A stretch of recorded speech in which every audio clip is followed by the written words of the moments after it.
Hello, hello mi gente, ¿qué tal? Aquí estamos con la presentación de este nuevo video, el cual le había ofrecido la parte 3 del plural en inglés. ¿Cómo hacemos el plural aquí? Vamos a ver con la presentación de los sonidos cómo suena esta S. Esta viene siendo la S vibrante en inglés, que aparecerá así como una Z. En el diccionario verán ese sonido. Esta es la representación del sonido. Zzz, zzz. Va a sonar zzz, como el silbido de una abeja. Zzz, zzz. Este sonido hay que ensayarlo porque no lo hacemos en español. No lo hacemos en español, entonces tenemos que ensayarlo varias veces para poder adquirir este sonido y decirlo en inglés. Con este plural que se va a escuchar muy diferente el inglés de ustedes cuando tengan este sonido. Tenemos aquí palabras como cab, quiere decir cachorros. Entonces el plural sería cabs, cabs. Pueden escuchar cabs, como vibro la S. Cabs, cabs. Cama, bed, camas, beds, beds. Perro, dog, perros, dogs, dogs. Vivir, live.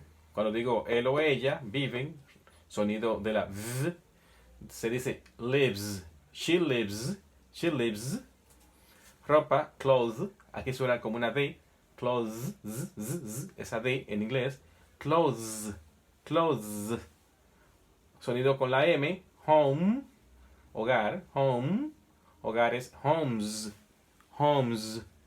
Sonido con N. Cans. Esto aquí quiere decir lata.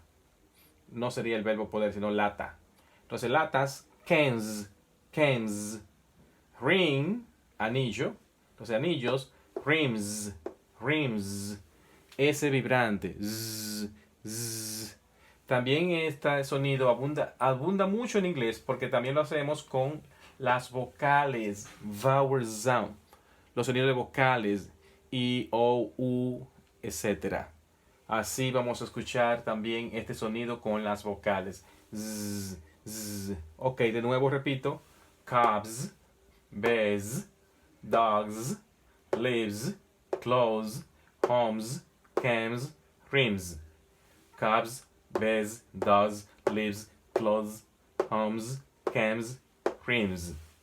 Ok, mi gente, ya ustedes saben, repitan, repitan, aprendan ese sonido. Hay que ensayarlo mucho. Practíquenlo muchas veces porque es muy importante en inglés. Nos veremos en otro video. Chao. Recuerden siempre suscribirse en este canal. Vamos a darle like y suscríbanse. Bye.